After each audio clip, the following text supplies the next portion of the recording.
Perfeito. Estamos já indo para a parte final aqui do nosso papo, né? Muito legal, presidente. Então, algumas questões importantes que precisam ser levantadas. Uhum. Logo no início da nossa conversa, você disse o seguinte: o Flamengo está numa posição muito sólida, mas nada é garantido. Uhum. Depende de quem virá e como irá trabalhar. Uhum. Final de ano, eleição no Flamengo, que promete ser uma das mais quentes de todos os tempos. Analisando o panorama, presidente, o que podemos falar dos próximos anos do Flamengo e se publicamente o senhor realmente irá apoiar o Rodrigo Dunsch, é o seu candidato no próximo pleito do Flamengo? Eu gostaria que você falasse sobre isso. Tá, ele é meu candidato, sem dúvida nenhuma. Rodrigo, ele está nesses 5 anos e 4 meses lá ao meu lado, é o meu vice-presidente geral, esteve conosco participando de todas as decisões, ele conhece tudo que está sendo feito, participa de tudo que está sendo feito, de todo o trabalho que a gente fez de crescimento de receita, de mudança de procedimentos, de processos dentro do clube. Ele é a pessoa mais talhada para dar continuidade a esse trabalho de crescimento que a gente tem.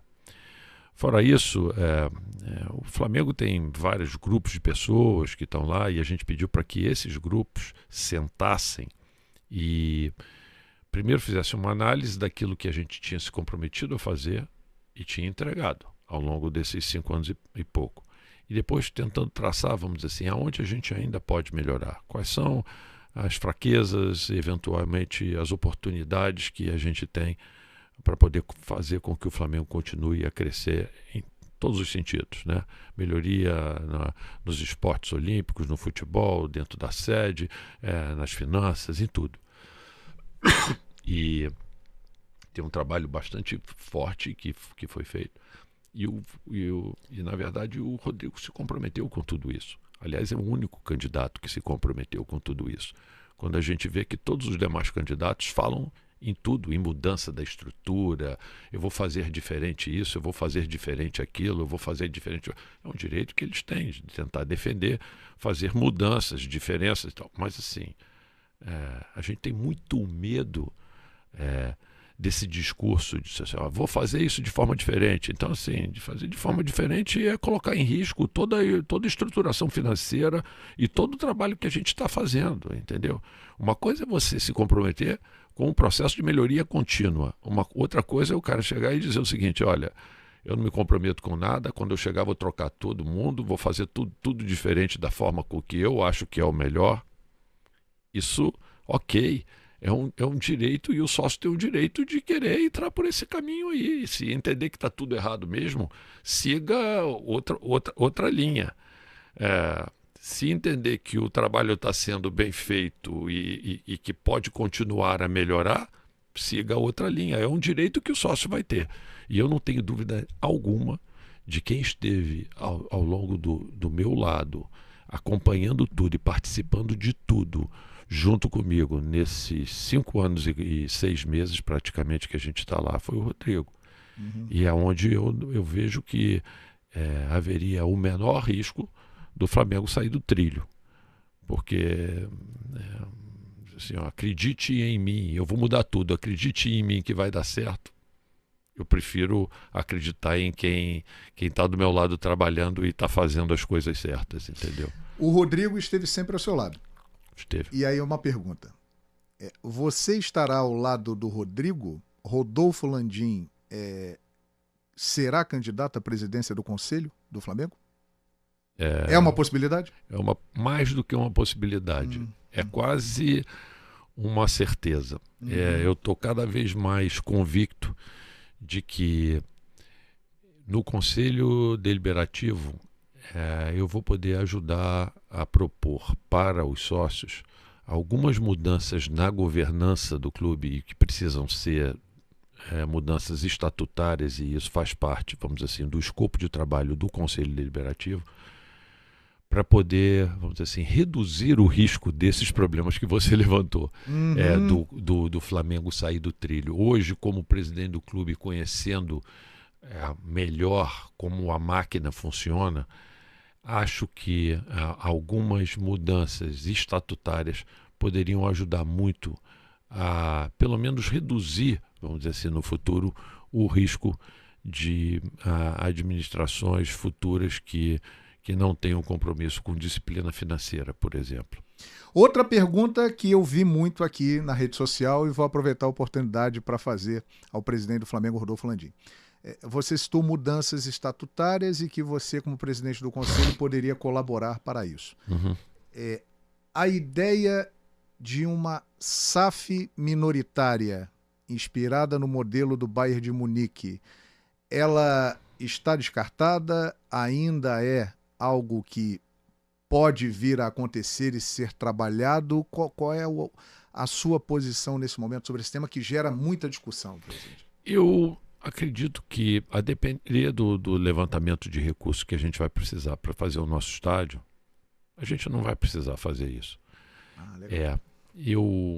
Eu acho que ela seria uma alternativa para que não fosse necessário a gente fazer um endividamento elevado do clube, e com isso, de certa forma, prejudicando a potencial, vamos dizer assim, desempenho do futebol, porque você vai investir em estádio, não vai investir em outras coisas, vai começar a se endividar.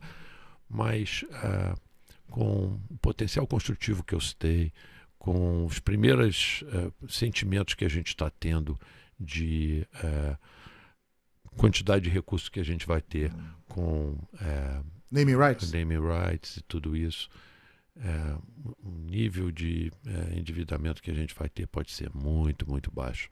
E não vai ser necessário fazer isso. A primeira coisa que eu quero dizer claramente para as pessoas, e eu acho que, e isso eu debato demais com o Rodrigo e o Rodrigo também, é que a última coisa que a gente quer ver é o Flamengo controlado por alguém que não seja os sócios do Flamengo, tá certo? Uma SAF minoritária, ela com sócios privados e minoritários, dando a eles o direito de veto, de abertura de capital, porque aí sim eu tenho medo que o Flamengo possa vir a se tornar uma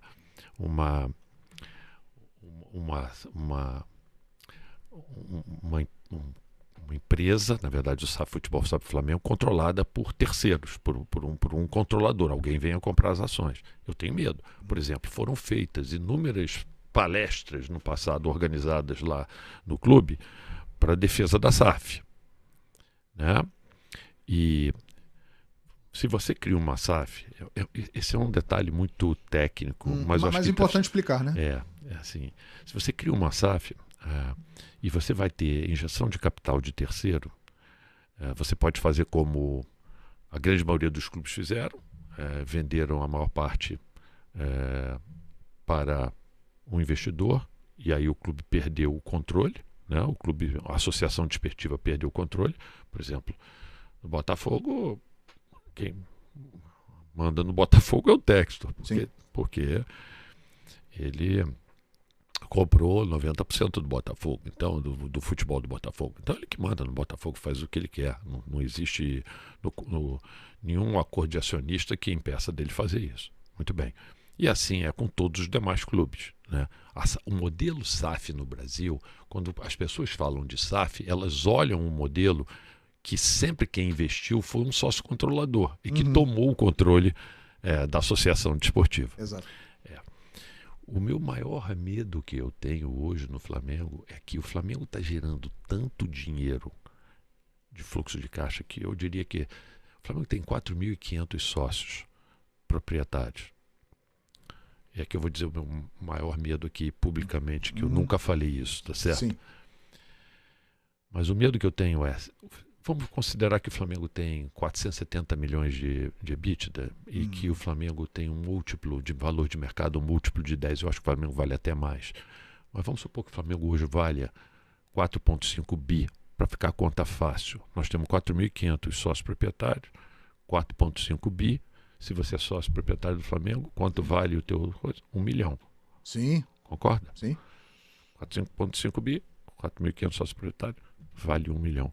O meu medo é que não o Rodolfo, porque o Rodolfo jamais faria isso, e se quisesse fazer, já tinha feito, tá?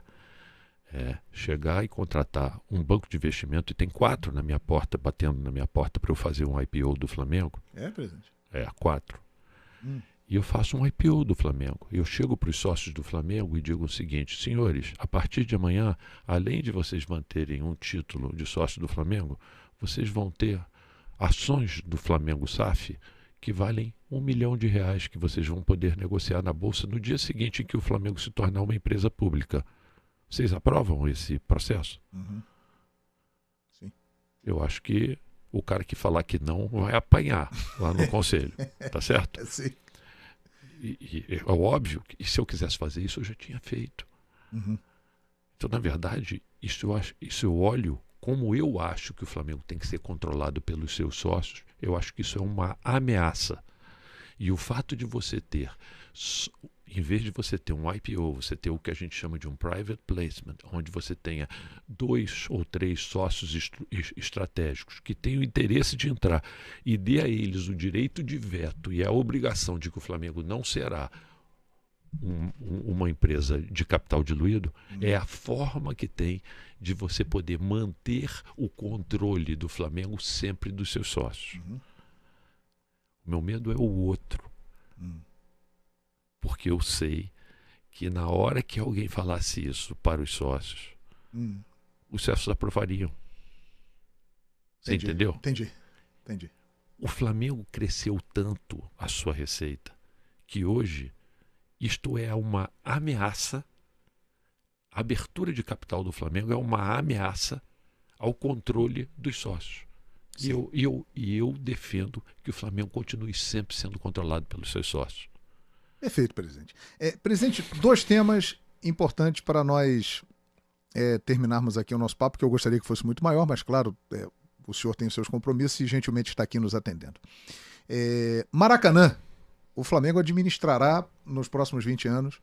Amém. Ao lado do Fluminense, né? E o Flamengo terá o seu estádio. Em quanto tempo, presidente, numa visão bem realista, poderemos ter aquela cena, né? Chegando de avião no Rio de Janeiro e aquele naming rights, o estádio vermelho e preto ali no gasômetro? Quanto tempo, presidente? 4 anos. 4 anos? 4, talvez 5. Não sei quanto tempo vai demorar as licenças, o detalhamento dos projetos, a execução. 4 anos, talvez. Essa é uma questão importante. Depois de comprar o terreno no leilão, o processo de licença ambiental e outras mais, esse é um processo demorado, presidente?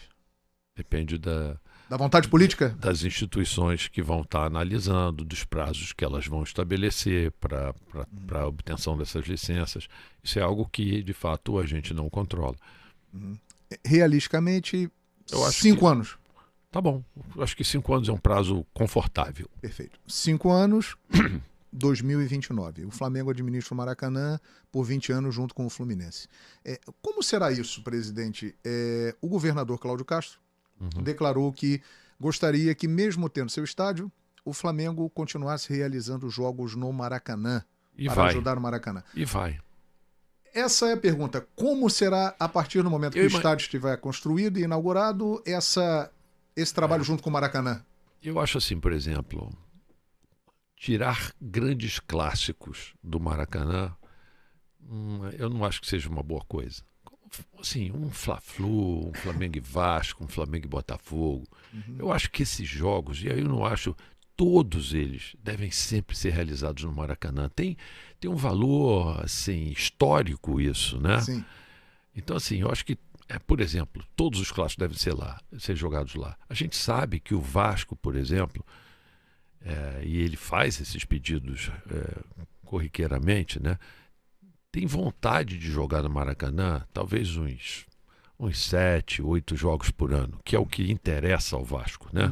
É o que o pessoal do Vasco já chamou de jogos maracanizáveis, que eles chamam lá, né? Criaram esse termo.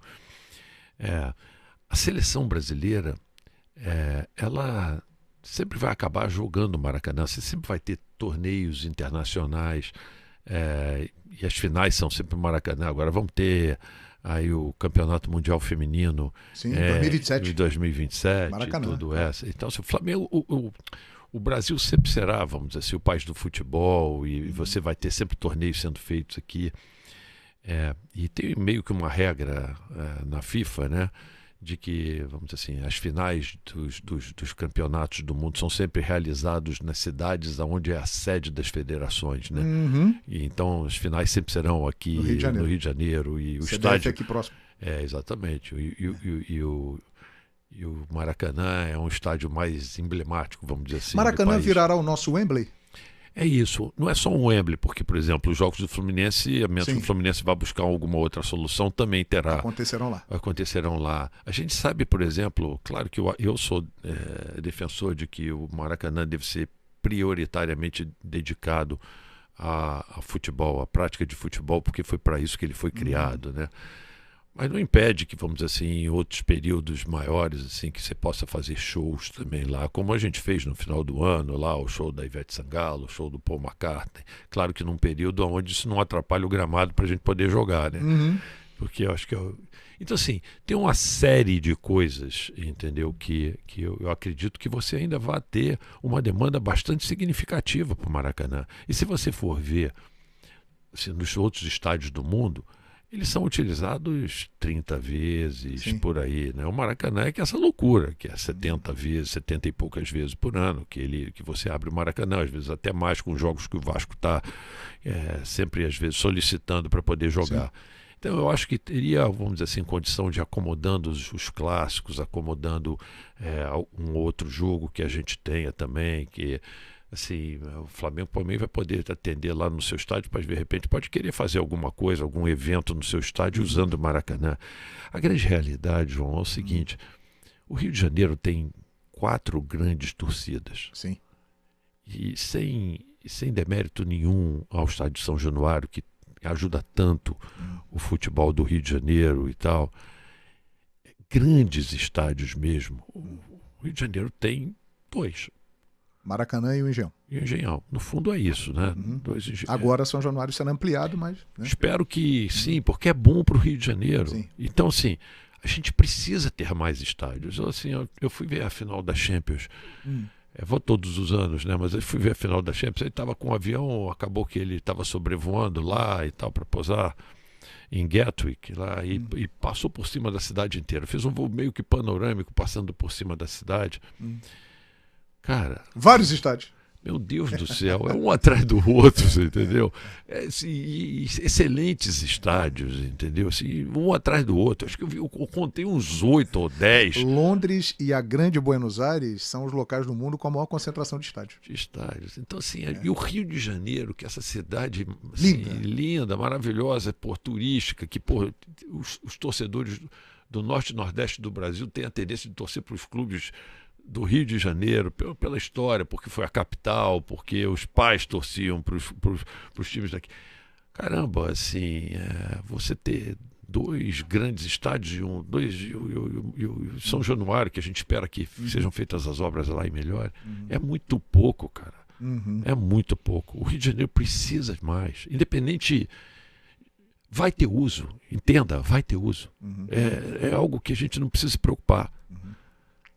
E para terminar, presidente, muitos dizem o maior presidente da história do Flamengo. 12 títulos conquistados, participou efetivamente da reestruturação financeira e agora está prestes a deixar o mandato, entregando para o sucessor um terreno onde será construído o estádio. Todos nós, seres humanos, temos a nossa vaidade, o nosso ego. Como Rodolfo Landim trabalha isso, de ser visto desta forma, entrando para a história do clube, que é o clube do seu coração? Se eu for visto dessa forma, cara, assim, o que eu posso te dizer é que eu vou ficar feliz, porque...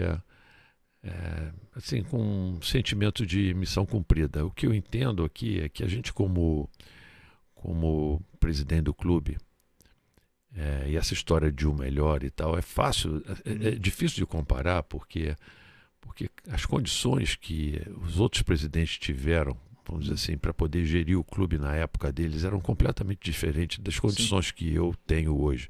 Talvez eu tenha conseguido, vamos dizer assim, enxergar oportunidades e transformá-las em mecanismos de geração de receita para poder construir bons times. Mas, assim, eu conto uma história sempre, eu vou contar de novo para você aqui, Sim. que foi uma história logo depois que aconteceu comigo, que eu estava saindo da minha empresa e eu tinha sido eleito há pouco tempo e estava andando na rua e um sujeito chegou para mim e você conhece essa história, não? Sim, mas vale a pena contar. Vale a pena. Ele falou para mim assim: o senhor presidente do Flamengo e tal, parabéns, vi lá sua família, vi sua foto e tal, eleito e tal. Eu falei, obrigado, tal, o senhor tem 2 minutos? Tenho. E aí começou a contar a história dele, o cara era engenheiro como eu, mas ele disse que a vida dele deu tudo errado. Ele separou da mulher, dos filhos e tudo e tal. E aí no fundo o cara falou para mim assim, eu queria só te fazer um pedido, cuida bem do meu Flamengo, porque eu cheguei à conclusão de que ele é a única forma de eu ser feliz. Olha só. E... cara, eu fico pensando assim, se esse cara teve a oportunidade de ser engenheiro como eu, teve uma oportunidade maior na vida e tal, eu fico pensando nos milhões e milhões e milhões de pessoas cujo humor e tal, e assim, o orgulho deles de pertencer, de torcer para um clube é algo tão importante para a vida deles, né? Então, assim, cara, se isso de alguma forma pôde ter ajudado essas pessoas, como esse cara que estava nessa rua, eu acho que eu vou estar meio que cumprindo o meu papel. Agora, sinceramente, acho que, estudando a história do Flamengo, o Flamengo teve grandes presidentes, viu, cara? É muito difícil a gente dizer quem foi. Você destacaria, Landim? Cara, teve um presidente do Flamengo nos anos 30, cara, que ajudou a transformar o Flamengo. O Flamengo era um clube de elite.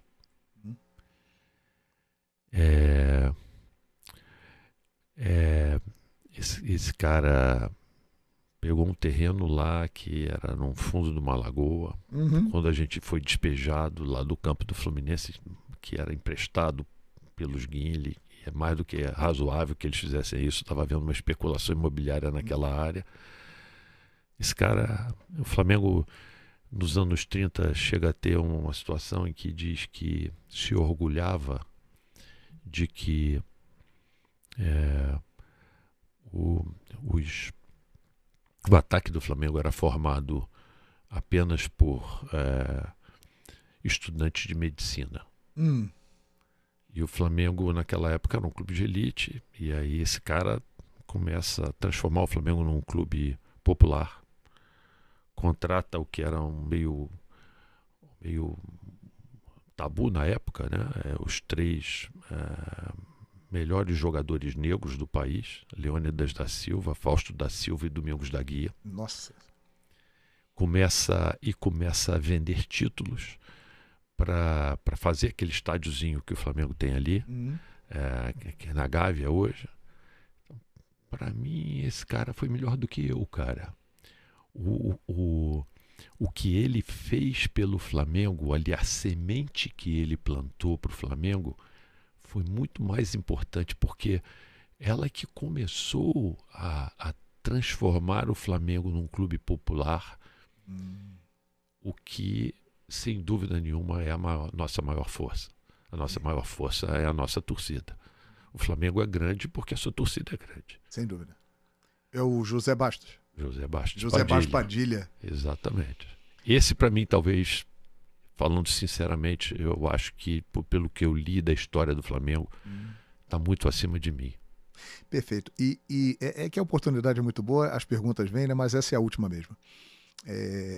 Você está há 6 anos como presidente do Flamengo, altos e baixos, grandes conquistas, momentos maravilhosos, momentos difíceis, glória, muitas vezes sendo xingado, emoção do torcedor. Depois de tudo isso que você viveu, de todo esse balanço, essa experiência, pensa um dia em voltar? Lá na frente, quem sabe Rodolfo Landim pode voltar a ser presidente do Flamengo? Ou não? É difícil falar. Assim, depende muito de como o Flamengo tiver. Hoje eu enxergo a oportunidade de estar ajudando o Flamengo no Conselho Deliberativo, no próximo mandato. O Flamengo é muito importante na minha vida, é algo muito difícil de poder definir a razão, assim, na minha família, assim, as pessoas que me cercam, meus irmãos, meus filhos, minha esposa, né, assim, pessoas que estão próximas de mim, elas costumam dizer assim: rapaz, você é provavelmente a pessoa mais racional e lógica que eu conheci na minha vida. O que te levou a ser presidente do Flamengo? Se meter numa coisa dessa. Então, assim, realmente é porque o Flamengo tem uma dimensão para mim, na minha vida, sempre teve, assim, enorme. Talvez por eu ter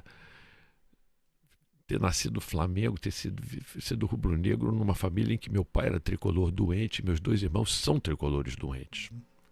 Olha só. Que viajam para seguir o Fluminense pela Libertadores, por tudo quanto é lugar. Meu pai ia a todos os jogos no estádio para ver os jogos do Fluminense. E eu resolvi ser Flamengo. Olha aí. Então, assim, esse é algo que nem eu consigo explicar, cara. Mas, assim, foi algo que teve sempre algo muito, muito forte, muito... Então, assim, eu vou estar sempre dentro das minhas possibilidades, disposto a ajudar o Flamengo. E o Flamengo te emociona? Ah, com certeza. Tá dando para perceber. Porque ele é uma parte muito importante da minha vida, cara. Muito importante.